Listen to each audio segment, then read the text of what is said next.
Ta lo lava malo le soifo munuia. Fio mai le tapu kalame. Ja, soifo munuia lau fio ngasavea po lau whaafi le lua le nei tūla o le fiafi. Ia e vea fo le nei avano whaare watu i le wha malo, mana whaafilo i le paia la sila sila tātou tinu. Tupu mai ia me se fo i ona paia le tua so lava se whata whaitau langa. Ia me se fo i tu e whaara nei ke lope, mana nei atunu o lo o au mo waisio tātou tinu, whaare le malu ai. Ia wā fo se ngā malo asa vea. Whaafilo atu fo i tātou paanga ma sani ne fiafi. Ia malo le folau, malo le tau ata. O vea kua pa visola ia fonga mua le fiafi. O ia lo fai se uso e en makua longa sei fua ala ia no be mika. Lai fa ngoia. Ne malo ta wata ia mele ne veaso. Ia pule lo fa le tua ia ma fa malu fo yo na au. Anga le dei I me feo ia o fono tanga. Ia fa pena fo I fuanga o ainga ma tulanga fa pena. Ia mo le tapenanga fo I wa o le aso tai au. O le Taimi mole o le afai ai ia se o nga fo I pos a training session mo wards umalava Pacific Wardens umalava I le ai tele au kilani o lava I le loi Waikato. Ia ma o le la ua longo mai. E tumutumu musalope ova I le lua se lau ia leo fo ia a tātou ai o le community ma le tu malo. E so soni le ngā ruenga li malo le malo. Ia o le sile vaenga mania wala sa tai o le la tātou whelo iai. Ia lavo. Ia tapu le lofo le li I whafusi to le malo si o le ola fo I o na wat. Ia fufonga fo le so tai. Pe nei tau I pior ke mo le o fai o isi ma ko I kumalo. Se vai la po la se kalia. To fa tu sa mau ia male o le no fa longo tu mo va e feo lolo ale mele ke no po se manufata le mele la tilo ia ia le lei na mai lo vai aso me se fo ia e mana io le utata le no dei fatto za malanga e sia tu male tatu ofisa se tasi fo I otamali I longa le tunu sa avea fo I ma police prosecutor sa avea fo I ma sui su fono le palemene se ei fo I le tulanga tofi o le sui fonga ftelai ia le afionga ia na fo toa tale manu ketsi ia o fifi la vo mo la vano tala noi ia mai ia fa so mai ai e ia na no foi Samoa e mata mai foi matapta po I mai I o faiva andala na saulu fa talo fa ma filo ya o se vai nga foi fa te foi ma fa te le lo fo le tu o mara tu save o le por kalame la vai I le ma fai on I lo so na tau pe ale fa fonga le tu ia o por kalame le vai mo le lo Samoa pe anu ta ua taimi o sola. Ese atu nu tātou te au maumana no fuai. O soli ngā tū la fono ma sania. Soli ku la fono e whai e Samoa. E whai fo I New Zealand. E kau ai ala fo I New Zealand. O nisi o tātou tunu e ma mau I o isi atu nu o lo balau mai ai. Ma fa malo ma proclame e faftai fo la fionga kitine ne fiafi mo se filo inga faftai fo ile mana I o fa tau ba ia fa ni fo ile tu ai te mi sto yo fianga ia fo I ma fainga malo longa mani se fu fanga fa la inga tono ne tunu mali le ala ta la me fa solo ina ia sila fia fo ile tunu o feang ia ile matang yo le fiafi le inisi fo yo matapu o tapena mai la fionga I satini ina ia mafai ona fa fonga fo iai ma dino ai le tunu inisi o vaenga o le tula fondo ma fa no tai lo velo fionga sabia e le fa fitau lo fa tup la ia le taimi nei ia ila to lo nofo va ia le fa il fa pertani for on bail manatua e lua tu nga nofo va ia lo il taimi nei no fo va ia le lo ia ma le waki fo le la lo a po lo tu lo ia ma le no fo va ia lo ia I tu la manisio vai ngo ia nga lo fatino ina ai le ai se waki. Ia. Wala no ta ua vaenga lea o no lisi lea vaenga au va ia tātou sela i manukau. O lisi lea vaenga sa to tele ina loka mai ele tātou utinu. Mua o le whaalongo ka le usta i o ieinga o nofu vavaia. Lua o le malamalama. O le malamalama ia ieinga o nofu vavaia. O whapele le whiawhine nei o na iei nisi ratunu ulena wala o mai ana nei, ma le nei vai aso. E fia maua so lato malamalama anga. Ia ieinga ma mafu anga. E alai o nofu vavaia to tele o tātou utinu. Ia mana ia fa marino le vaenga lea. Madi. Walanga e te tau na sila fia le ia le tunu. O oele e ona le lawa po le mota po le fale tulong. O oe e iai le malo si anga. E te ioe pe e te le ai e nofo vava ia se tasi lo la po lo mota. Lisio vaenga sa ve mal va fonga le tunu. Faino wa avil tangata fo le fam sinunga. Ai oni soni ngā tū la fono mātuia. E iei le vahe ngore tū la fono e mawhai o na tatala mai ei tua. I lalo ni ai einga, po le nofo vavai o le bail lea. Bail conditions. Yeah, bail conditions. E iei fo inisio i lato, e mawhai o na whaatalia re taimi o whalato whamsinunga. A iei le vahe ngare ka o le electronically monitored bail, po le EM bail, po le vahe ngare e iei le waki lalo lo au tulo. E la le se se ngor vaenga lea. La tata no mua. I le vaenga le waki la le au a tawai. O ia savea. Mana tua le watire nei. E wha pitoa i la tau. E o atu e wha pipii. Le waki nei la lo au. Ma le wati foli nei. E iai vaenga o le whanua i le mawhai o na e sopo ia. Ia iai ngā le nofa vava ia lea. Mua. O nisi o no fawava ia, e luasu ma le whai tūla, e le mawhai ai, o na e alu ese i whafo ma le whanua. O le whare lava ia e o gei, o le whanua, o lona winga, o le kaimi atu lau sa mole ngana la whangai, o le kaimi aku wailo vai i whafo ma le kako pusa meli i fwoi nini. I ro, O le taimi a i e le watilia, e i loa i la tau o lo ofisa o lo la tau wava ia mai vaenga ia. Wa ia le whaale kong, wa ele usta ia ne nofa vavaia. Madi. E eisi vaenga e ala ona mumule mori le pe i le ala mo le watile mua. Wa umal ma. Mo o ele te whaafonga mai le whiawhini, ni whapea fo i mātua ma aingo e la tō nofa vavaia i le vaenga no le wati. O le matafa i yoi ala tangata leo lo nofa vavaia. O le whawhanga lea. O le wakile awangi i pe.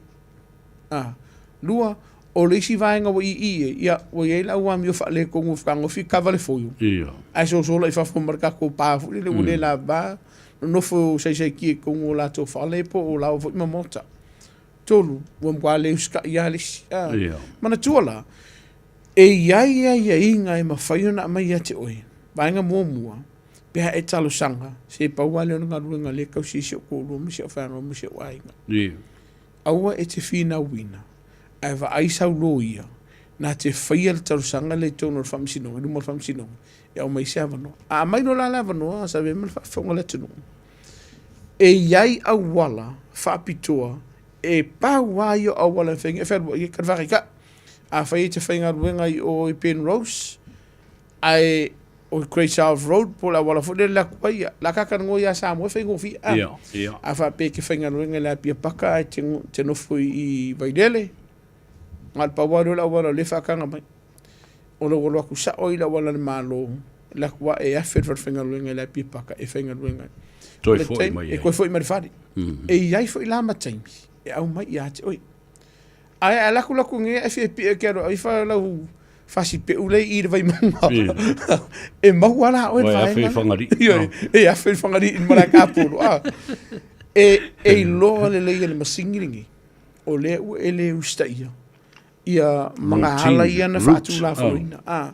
O ina, leo lo tele ina, le tene na loka ima moli e re tata o tiru.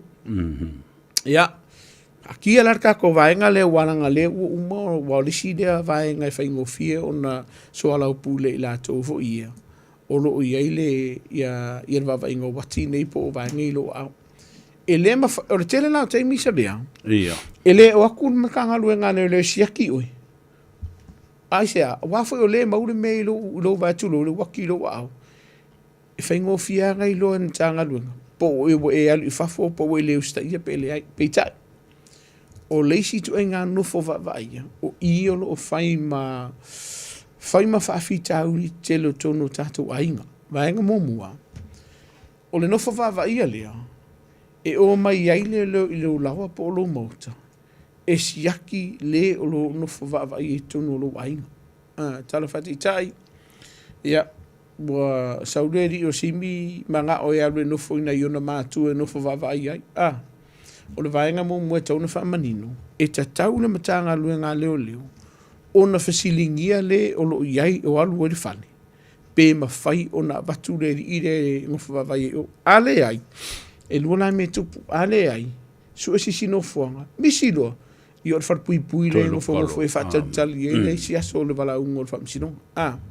ia na batu fa tonga na tatu tino ia e fa i tete i lo ioe i le matanga luenga leo e ngofo va ia si lo fale ma fuanga nei sa vema va fonga la tunu a lusu mar fa i tu la le te no fa va ia awang men ka luenga lo la polo mo ka le duar ko lu va via o mai o lo no winga so se taimi te tonu lusu mar fa i tu la le e ma fai ai ona o mai matanga luenga wa ye ni so tatu tu o fai tio mai i lo mai le kolu va random check le lu va vea ia fa maru lu atu le tunu o le vaenga le te tauna fa mama ma le mtanga luenga le pe a fa o batu sta sanga ia te e malu ainga i se tasi no fa ia lo fale o i fa nga i mtanga luenga le mal si anga fa tu la fon e si yakir kanga kale so staimia o lo na winga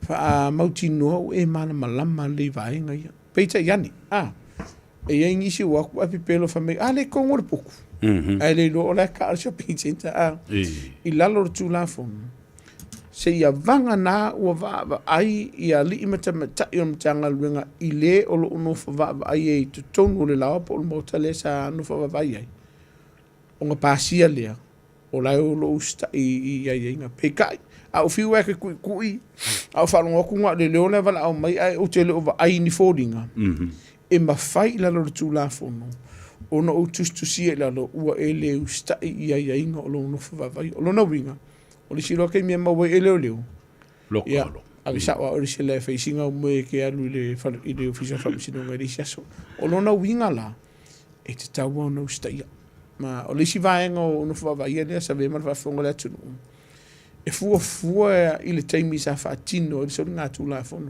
O isi e mai le fiku le fiafi i le fitu le tai au. O isi e mai i le ongo le kai au a ngā i le ongo le fiafi e fua lava fo i le leide i le taimi na whai ele sori ngā tūla whono. Ma le tu ainga sori ngā tūla whono na whai. Ai mō tātou ainga wha mauti noa le leiwa e malama. A o aku leo ia oe. Wha pe aku se le whamer kamana o le fiesa o no whawawai ei. Ta mam tina mar va fonga la tunu a fai le mali e lo fina man fai le ai fai lo fie ele ma fai la nor kula fo fa si fie poco se le a me la fa pe le o ke manga ser ka malengo foi le ai kau foi fa ngor le ir kula fo e te tau on ia te oe le pule fai italia e te fa tangaina pe te e nai se tas e no fo va vai do la polo mot o ka ko vanga ngo fo va vai pe fa pesis fisili ia mun main tatu tu tala no le fa si fa tu player to telo tangata o le lo me yo tatu wa inga sa vea ma fa fonga le atunu me se lava lo ma fa na o le i mana o nga fa pitoa me se lava nga se le ma fau ia au te tilo li si vainga o ta mamtina ma tu o mo le nga se le dementia fa mun mole e ia le taimi e ono mo li ai o e leo lo va ia o tatu ta mamtina ma tu po tatu ainga pe a fai wa e fa ta mala fa tino ino lo titi me momwa a fai wa fa se fulunga ku leo e va kulum ko marko inga le o le fai ama mo we le la wala e ono fa fufu nga ia tu e foninga mai e te le o e tu la fo ine la tu le ofisi nga fa mo io e me tu la fo no sa vea ma fa fonga la tu ke lusu mal fai tula e mawhai ona le ilo i se tasi ona li potia le o lau lava whautonga i le tunu. Awa kako ke ngofa, awa kako ke whaakari le lusu mal fai tula. O le vaenga mo mua a whailo e mese lava i la tōlo i ia ngase tu ngā furi le mese ngase ona mawhawhau. A sa lo le fale wo e mautino o le o te o le i sisir fare. Vaenga mo mua. Whaasolo lau siaki tono lo la polo mota. Siaki uma poku, siaki lalo le fale tulo, siaki kāpuki, siaki le pusaisa. O le si vaenga. Siaki runga o tātou whaalo vule le tono le fale. A whailo o umana whailau ngā ruenga. Ele o yaisis. A ue te whaatali lusu mal whai tula ai ua tatauna e whaapsota i antanga ruenga leo leo. Ia ulawa ia sa vea, mana whaafonga lea tunu. E siri ia ki a ulu whai meron ka ngā ruenga leo leo. Ia, koe vidi mai sidu wai kula. Ngai leo leo whakarikali ane i eise whaarolawe o tupu una whisini ngia leo oi. Mana ngā ruenga sa tauna e whai, wa a whai mai leo leo. Koe vidi mai si whai kula ai munumuli ane tupu si whaarolawe. E whai ngofia, e koe fo inu ka ngā ruenga leo leo. Le umanga li poki mai, a anko whai meo ke whaakari i e lea lau kupu whaarolawe. O vaenga whapena, o we te whaatari. O le si vaenga whamone ta loka maua tātou whali. Me se fo i pā o tātou lao, mama o tape a whai o ingi pā. Ina ia pui pui ena i o tātou ta māmti nā mātutua, me se whāna olo ia inia mana onga whapitoa ia. Mai leo ese, lua, vai kako vai ka ele, o wangi vai ka ele i kunga o whale, ai do isi si nā lātou te vai ia pē supervising, kako swimming pool fo i e kua. Niela. O nai o no i e halo ma whanau e mai sena i tātou tina mātutua. Ia, i ke umale mo se kasi. Aolo o vai ala teimi nei o whaisi whaatuptupula i alvaenga lea. To te lo i lātou o lo leilo loa. Po i lātou fo ina o i whaingi whaakau pe whainga duenga. Mo le to e fo i mai. Ia oisi. Paua ure koe fia fo i mai i ainga kuro. Whaafonga lea tunu. E mai se la wālom whanau tala vau te lo teimi. Wa leu sta i nei o lātou mātua. Ia ngā kuala i ele ngā lunga pia kulea ngā male koe fo i mai. A ue te whaatali lusu mal whai tūla. A whea istangata meo criminal minds ua matua ata ma mai tele ma. Tā ngofia ve ese ia tama i wati nā e pipi ele electronic monitor. I le vai a whapi i le wole pusi po le wole mai. E maua. O i lai masalo mi ai en kanga lunga le ue le iska ka so pape o se nungi la ula fila. O lo tupu wanga na. Pero whengo whaia. O ese fone me o el mana malama. O isi. O lato wha o ngā le ia foi o le kawai. O lato wa au. O lona winga la. Ia e susu e uman kanga lunga. O ke whanganga fwere kai favorisi ai. E wha pēo, o kore ma maori me ka amai, le kankara e punga runga le pā. Kai ma maori ngiu lai. O nei vaenga na, o lisi vaenga lo iai, whaitupula ia o tātou sawanga i tonu ainga. Taimi nei, paulu whanau noanga o no lo a fia ai malo ma whanau. Sa vea mana whafonga lea turu, o le isi lea vaenga, ma kua lea ia sa usala mo. Pea ulo kanga si ko ngā sori ngā kula fungo. Po iana tala, whafonga lea turu. O leu abatu whaafia tātou porkalame. O lo o tele ia tātou whautuanga i so lava se vaenga rene ia tunu. Ina ia whaititia ni si o sawanga i tonu aika. E mai se lava ia le whanau, ia matinavo. Ia peita ian. O lo vai e pere whaatupula i o le vaenga lea. O lava whautuanga. Whai ua visi o numar ki ngā lainga. O wale ula wika le whanau. Lea ngai e leo se mea le lei lea vaenga. Whai ua e le fia. Se vali e whai se whai singa wha mariskingo wha malo ma whau tina. Se a ikar ko inga kuwe. A ro kaur for ko inga la foi fasasa. Ve kure le tina. E ki nganga ikar ko inga. Whai tala e maua ile me le file mu. Ai leo le fa ko fa me kala lo makua si fa pai fo lo mo nga le se pongo. Ana me ya alu kire ka ia fa pena foi la ia tama. Le fifi lo mo va se maria. A lo pumoni esa vea. E fa ka kala funga. O lo ma fakia foi le kupa malos. Isa wanga. O lo pumoni ana. Ele se sengo o i tōna tangatani e tō lua o tamamtina o tina i a te lo teimi hui le pe ana le tau tala sisi o le whiwhi. E li poki ka maha. Ai ar teimi e tere na whaasoa re tō tele peika. Ya ana le li potia le tamara ia tina pe afa uli marka ma. Ia. Pe ye maka muli fu le pe ye le anga fu le ka u le sisi ka umba yam ko ku mo wala loa le ai. E te tauona e tala no ai sitas. E te tau fu ina li potia le tanga lu ngale le pe afa yo a fia o i so la va sa wanga. Ia. E o fu ila le fana. O te lele a fia nga le fana lu te mini nei.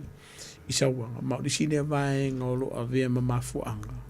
E soli tu la fono le fana wale maua se mapusanga i ainga ia e o fo inisio la tu wo sa la tu masani matausonga su elo i fafo su elo i fafo o le sile vai ngalo pole mtanga lo ngale o ia ono le to telo alo mafana o lo fatu puina telo fa la ma iso soli nga tu la fono e mai tu tonu ainga o le ye se file mu fo le polo sa waina fo tonu ai Malila ele taua le na a le wa ta le lo fo ile to tele le fa na utene fo le o le ilo lo mai o la to ainga ai was so over yaso le lua itala mai sambo o lo ye fo il fa fita uli fa pene o lo tu la i mai ai te a wo fi wo su eternity a eternity o le matu o le nei sfulu lua sfulu fa to sanga e no le bafo anga po fe o anga i no tu ai le o nga male toi fo ia tu le fa mana tua e peno ta wa time yo sola o isi alo mafana o ia o le mautu ma fa uno ni so sa wanga tonu ainga o le pomoinga lua o le ska magiki wa lua ita inga o ma lua ku ia tolu o ye ni so fa inga ainga fa le manuia e fa funga mai po e fa lungo mai o ele o se fulu valu o ko sanga po o fa se fulu o ko sanga ye isi nga ia te o po lu fa ainga ma se alo po se tamai ta ipo se ni ifo anda i se fulu o ilalo soli ku nga fa valvali e fa e mo o tu la fono e mo lio o tu la fono o le soli tu la fono le meolo e fatiroina o la fo ifo tuanga matu o wona ye sia nga ye tatu fa pepe musu e ka kanga luenga leo petala no si si lo ima tu lo le ngana la fa ngai fa pe matanga ai le e ka kaunga fa singa luenga so so ni mol fa no lo afia wa le si de vai ngolo tu pulte minne o la to telo la to we match tu o la to so ifu e wa viele la itio nei fa na fa ngo fi nga la ko fa se ma fa tino ai ni si o amionga e le sta una fa tino ia tulo le upu le fa le fa nga ke mi fa mo fa kingo ia amionga makanga fa le muia fa yo e fa fonga mai o e faia le vaenga po e fu ke faia ia ba silina fa sa fu nga to tu ul vaenga le se vaenga sta yu mar tu la fon ia mar tato fo langa fa ke usiano le temine mana tua savia ie e se le mamafo le tulafu no le puipuina o alo mafana e le ngata ye la to lo faia soli ngatu la fon o ila to lo o afia e soli ngatu la fon ia me se fo ia lo mafana o le o afia no winga so se alo tamai tai po se li ila lo fo sumal fiku ka usa la lo fo sumal valu to sanga te le yo lo baingo le tula fon e pui ai a sta o fa na ni o le vainga le na macho tala noi manisi fo le tunu o lo ye inisio ainga le lo la ko ka fia pe ku fola u ka michi mana tua ia e ko e po malai o le tus fola o le mea tu tino le ale malo o lo tausi mea ai i la to lo ye yo la tu swafa i lungo tus fola ni pe fai mai o lo walo na e vai tamba mai mai Samoa po se tasi o lo ainga sa e au mai ma sponsorina mai Samoa fa mun muli o la u fautuanga ma la tu wala aver kus fola a o te me o aver kus fola o sa i lo wika fa tailinga luenga le lei fa tailinga luenga mai e sa e fa tinoina e au mai ni sila pe tai o le soli tu la fono le ngai o inga ngai ke fai o lo tau fio la tu tus fola ma vainga e patino ye la tu ai le ko fa fu ye o le sile vainga o lo fa si pisio mtanga luenga leo o no le to telo la tu o lo o sulu mtanga luenga leo o fio is po wo ese fo ai ko o mai kus fola a o musu ai ele ai se vainga o le tu la fono o fa pe mai siki e mawhaia ngai kao whiar kus whalau so se silapa. Ngā lua inga o kupe le ai e iei vaenga o tu la whonu ne la vela vea le tātou tunu. Ai mo i la koufu isa vea o whaia ngai mea o le o mai i o wha walo lofa i nisio ai ngā mei soso. Whai ma se lofa. Whai ma se lofa e tau ana tilo fo i le tinga ino nei nei a inga sa o latu walo lofa ai e ka lia lo mafufau. E alu ese o se tasi mai se a inga. Ona ua lele lei ona whaia i latou. Sa wanga o isi o vaenga ona lo tupu teimine nei. Whainga luenga i le vai aso a koa anga lusfu kala a lai tu e lisi ainga. E talia lai lo mafufau i latou. Wo ese o lo ure la va kalinga isi i whawhita au. A oe le ke whaia la mia le ke sa o le mga e fufua e fiaka o mai eso la whamon mori. Na ufautuanga whaima se alofa. Tau fo ine kilo ki ngai ngonga isi ainga. Vaenga umaia. E le mawhaia o na tātou tau fia tusi folau i la hatou nei o le whautuanga la tātou tunu whamon mori o sa ilo wika. Fo i per tusi folau le mea tōtino. A wai ai vaenga o le tū la whonu. E ono lava le vea ai mamoli ai oi. Ia. Le si vaenga tau o tele o i la tau e tau fia mene o tusi folau o no ni ai tālaf. Sa ole. Ele te tau na whai se mea whapena. Tau whai sisi mea? Po o se vai. Whai se malienga tusia. Mana ia. Ia, e te a fo i te malie, lua malie iai. O le aso le a mata e tong mai mata upulea ma mea whapena. Ia aele mwhai ona e tau fia se tusi folau. Langa o le mea tō tino ale malo. O oe, wana o oe o se tausi mea le tau tino le nāna malo. Ia mai tau o tele, wai mana o mia lo tusi folau i teimi uma, whamtalanga uma lava e mana o mia ai. Ia molo saunga le mo. Ia, o le vaenga tau o le whaftai o le ue whamana tuina le vaenga le. A whai o ngai fwoi ka la fusisi au. O le tū la whono ma le whamisinonga le vaenga e whiona e vei nei ma tau puia. Ai o le whainga tā i e pēna e tau usa ve ma le whafonga fwoi le tunu. Pe ale ai se malienga tustusia i le vaoi markanga kalenga ber o i la fa mon mole e te tauna e fai se fufuanga sa i se loia ai lo ka o fio ka ko kusfala ia lo ka o mai vaenga le la wa mi fa le kong ia e ini sur tato tu na vala o mai vai asola nei i se fesoso ani mo nisio le tu no ia lo fai ka vale fu le lo fai ta vale ni sur tato tu no se fa mon mole fai ma le alofa o nisio i lātou o mga wakurukupi. A le uru masingo whaakari le i whaiar ka awari. E ono mōlia o e whamisino ngai le vaenga. O le ua umana awe whautua ngai nei a inga nei. O e sa idi se lo ia. Awen maka upu. Ia mi se ala ko funelo no whai ma le whane le liskala. Whaamunu moli. Whai ma se alofa. A whai ua wakuru se legi. Ko pir whaingor ka awari. A whai ke si da fia den whaiar ka awari. Ko e whaafo i ka awari. Wa le sine vaenga o le taavale o lo whaonga ine tele nei ainga whai fufuanga nei o lātou ainga. A le ua luar koru masinga o mga kongi kupe e tau mai la whao tupe na tongi nen kamai kupi. O lona winga e te lele a fianga no a fia e te tūlafonu. O ngā wārupu sao ko whaase maranga o im mere u whai o lona winga whaamonu mole. Whai masi a lofa le malu le tunu. Mai le ngata whaole nao. E foi bisinisi mai la to wele na tia ia le mata upulea o le fape mai o oe fai lo le sene e fai ona fai ia pepa no fo mau ia o tulanga fape na ia po se ofisa lo ia ai o me ia tu lai mai ia ai matua le ai ama se fatangana fa al malo ia fa le tu la fono ia po le stala lo ia foi i le lisio tangata wa umona yai ia o lātou wanga waa ma ua whaamri ina fōi ini le stala po o ni tuspasi e loa ai o le mea lea e tāua ma ua whaamaunia fōi le sosoni le tangata. Dira, o le vāinga pita silen tau, kā ko ngi ko ue tu la fono a meu. Mōre si le fio le tunu. A ieni vāinga e te fia maa malamai. Ia, whena tātou whelua i lua, o lo iei tamali o le atunu walo fo ima tamafana o le atunu o lo ni mata tama mtanga lunga fa loia ave ilo fasia ave ilo fasia pe a fa te silo fia o ye nisio vaenga o le fa maoni le o nanga nisio le atunu i le whaatinoina lea o ngā luenga i le whaaleo lo sa. Ia, po le whainga o le whaale, me vaenga whapena, o le sidea vaenga e tauna sisi le tātua tunu o lo whaiene i bisinis, se whaamurumuri, whai maselofa.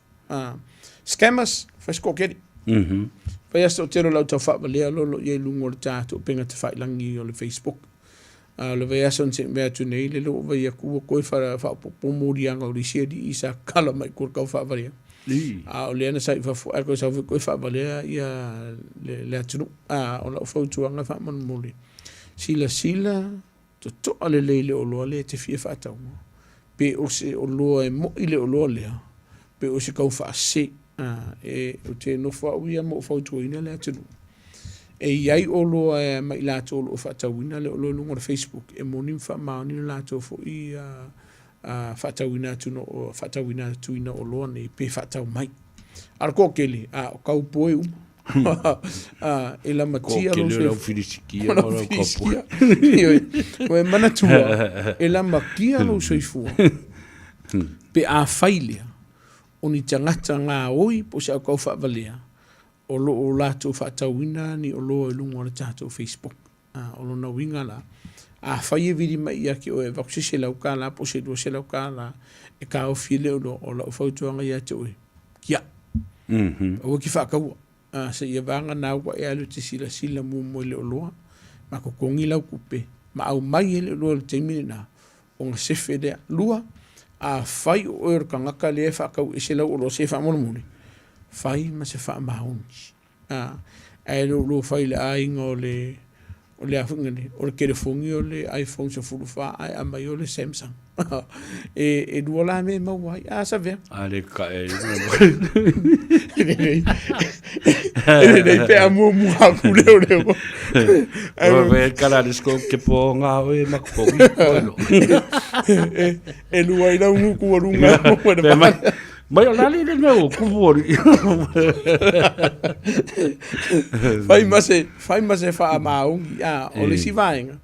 I e whai tete le ave o loutu atus. E whai e whaftawain. Vai mo official le o lale o ko ke whailo i e whesui ai ai. O ke whai e whai tete la vai lola apolo mot. Se i vanga nala le trade me. Wow, te la trade me, te lan wha mauni e vanga trade me. Maulo i e vanga o tu la fono e pui ai o tangata whaatau o loa. Whaatau watu mar whaatau mai. I lalo tu la fono, i lalo le trade me. Ona i vanga lai tia mo le fisa ve. Consumers Affairs Act, Fair Trading Act, well now me, for you, mafo for you tato. O te mafo fau la vai, awa iei nei ia whalefau ia townhouses leo o mai i Mount Albert, Mount Ruskell, ia whapena fo i Avondale, Glen. O tangata uma ia no matu le whaitu lea, mai saute. Tu sa o tangata ia leo o atu leido nofo i o. O atu a maa mio fo i na whai le whaitu langi le nei. Awa o li poti lena mai le amatanga le tausanga. Luas fulu ma le ono a inga evicted. Na evicted e kainga ora po le Housing New Zealand. Ona o le mafau. O la tau winga ina ua mai i lea fo ino fuang fau anga i mai ai. These townhouses o se hava noa le leile nā wai te le lisi whaatali fo le mōtanga. Ai ao maida. Ia, e māne fo i mo le whaafonga mai le tunu. A mawhai o na tausi le leile o tau wā mai atua o i fau o mai. O se mea le leile mata ua le nā mea. Ai a whai e le mawhai o na tausi le vāle nā. Ia. Mo ilo le vinci. Mana tua mo le sila fia le tunu. O fale nei peo nei ta ula o fionga sa vea. E kasi le awala. Ai pe valu fale. O lona winga. O le driveway le po la wala lea. E ke le pule ko o kasi e inga o e tulo. E le va pe e vaku ka vale umarko wa inga paka e polo kai le awala. Lua. E le va pe e arolo e manga e paka e lau ka vale inga polo ka le hai. O le awala lea. E ai atu tusa uma iai. A inga ia pe ko se furu pe ru se furu le kongo le no fanga le o lo na winga ia ka ko le faka e fa ye vainga le lua Ufi ke lo ku manga o e ula la tu lo fa fonga da ku fa pusana o maluanga peke mika e lo merko ke le ai e lo kai o le vaenga o le si vaenga mana tu o fale nei wa ia inga fa pitoa o no fanga nei vaenga mua o nisi e sa ia fanga fa po o ia vaenga pete e le fainga va lua o nisi o vaenga ia fa pe fa pe mai nga le lua ka vale fa kanga e paka i kongo farka ai lo le wako e maka vale far ko ai nga paka mai polo kai mai se farta vani tau na vele ka vale paka kongo ko city ru ya a lunga fo fale lunga le ko lunga ka ko fale o isi vaenga o le si vaenga wa le si de vaenga o fai inga lo nganga lo le o le tau mawhaile ina ia isi se utanga a inga no fo fatas ina ia tau faititi ai ni se so linga tu la o lo na winga fa mon mole i kere ana ku ola makala fe ko ri sai ngai pe yo lo fate ai anu o ia lo fale awai o le vaenga na o no moli ai o tu la fo pe ave o so se fa lo ri sai pe ke o wa ku fanga mai ai o se o vaenga fa pe o li si vaenga au le tulina lo sao ino fong fai tele nei fa mon mole a fai o yese fa fitauni fa fito fa so ta ileo lo va ia fale nei o le si vaenga o lo fai tio mai le tunu o le so ona sawa le o tatu tapale i le driveway i kama ia wala le mai ia fia miti mai le no i mere le ka kumara ku I always Western Springs we fenga Western Springs po makala ai o tatu te fai i ona fai sito o tele o ala mafana ula iti e ta alo ma tua fa mon mole o le driveway ai e fe i ka vale ai fa in ka ko ngamen ka no ngaka mai e o ai i lo solito fanga e aqui ai no makala o le vanga lo tene na vai o fai ma va manufanga ta alo le fana i fa mon mole va ai di sa ngole mo le fana ni te o so estava le vanga le o nisio fa fita uli solinga tu la fono masani bilim tanga luenga leo solinga tu la fono fole le wole usta ia ngolo to ala lampa pa au motani longo ia le kai ngora po le lo ia fale nei e fa yesu fanga mo to si de vainga pito silinta o le si vainga mo muri sabe o ka ko so ngo la wala a fa yo le se vainga la fa tu i tanga luenga lo sa fa mo mole ka wanga e ku pe ke fai mai yo oe mawolunga lo tūlanga i le malo pe fai mai yo oe ke leo a ele usta ia ma ele tūl mtanga luenga leo pe a whātūlo sa e ke le vaenga i mōria e makoso e lau ka avale mo se kai mi umia ia olona winga la wha mole a whai lo la whāku e mkanga luenga leo whautuanga te tawana e tū i le tanga luenga leo pe avala uina o tanga luenga leo ona i te le fa fika u dia ma dira ile o te po male o ko kele na ko la bevea mama di wai ta vale nei ona lo fata mala ona no winga ta wane ustai o to te tailo ma fo fo i le ta kule i housing complexes le ma le we nei ia tasile wala one driveway shared by so many ole si me to tele tamiti o te fa manatu lava nei vaenga so stemi tsa wo fa fo ola anga i lo tabale sa vali fa ta milo mo el tabale ma va i la lo pa o tabale ma tu o tabale ina ia mana tu le ia ma ai lo ai mautino ele ai se tamiti o sta tamiti e fa ta longa on la ele ta to la lo o pa o le ta ale le na o se pako o se mili o se pus me on va pena e ta u tele le amana ia ma toi titi lo tasia a o le i fa o le ina ta vale me lo se mai ia lo il sangue le mu o le sika me kiki sa ve ma fa ngala tunu e mingo i lo ka vale sa a ko ku ri ka fa mo tino o lo ka le fali pe a failia o yesi tangata matua e lunga tu sumar fa tausanga e vai fana ai a fai foi la le arma ave kamiki fa mo le fa mo tino o to tonu uma ta mai ti ta vali e le si fa fo ai fai ke mo kingo pe ona ta o se fa ka mi do fa rua kilo la o ke pa ye kulo fa fo ngala tonu e ke e te puno la no mas yakir ta vali po kidia a fai e si tangata matua, tala nor tangata matua, aru e kuma e kua. Ia. Pa ai si whaasara muri atu. O le vai aso le nei. Le fo isa i si alo e toru tau sanga le na maru sa i fu. O no lunga la wa tatu dra wais. O lo no winga, o le whatamala. Ia te le vai nga i e le muri e sisi tu la fono pe afi o le whatamala. Ai o le unga ia wa afianga o le mafaufa fu le matono ainga. Pe a tupus whamla vi whapea. O lo no winga whamon muri. Pa ai alo ma whanau ni e whamotino. Wakilia e se mare awala. Ia ai kiri arau whake se so nā lau tawa leo e kalom kua porko i ngā urua misa ia ai avea mabae ngai o no la matia i so i fu o le whanau. A tumu le tawa le i tamaiti. A o le ofi o le o le tamae la whaisi la po o le tamae. Nā whailole i sau e kua i kala le kerire ke punga i. O so i nunga le whanau le kawa na sa o lea. Maratua whautuanga māsani. O le ngofoa lima o le tawa le lima ngofoa e le ko o ngofoa i Samoa. O le tawa le fitu no foa e le ko se fule ngofoa i. Usta ia tu la fono le malo. Vaenga momua. E le usu e nkupe le rea koe ka awhi o kou le ai. O le sa i linga lava ia mwha mautino. O le saunga le mua o le lautele. E whauto ina la le tātou tunu wha monmone. Usta ia. Whai whakako fuspa. O le mea ngā ninga whai ngā lima fuspa. Wanga lima tangata i tonu. O lo vai e pēa marifano noa le atunu. Ia, o ngofor ki ngā i lungo le pāse se fure le masi i ka magi. Ia, lena. A o ngale ver kawan. Ia, ia. E le me whai e ro malo si o na tāo fio fia le mamulu a tole whanau le le i o au. Ia, ai me se wepe o pasifo i a tātou i Samoa. Wana tulo leo so lunga. Aru whai tau matua tangata ia. E te wa ai ai aso ia. E ai le me ta o le tolu se furu ma le tasi. Ia, whapopo o su whapopo markas. Tolu se furu pases. Ma le pas. Ma le pas. A whapea la e alu tua i le leo. Na tilo leo le pasi anga i le whaata fo le rear mirror. Ala usa vali me leo e le tala noa ia. Whapea ma.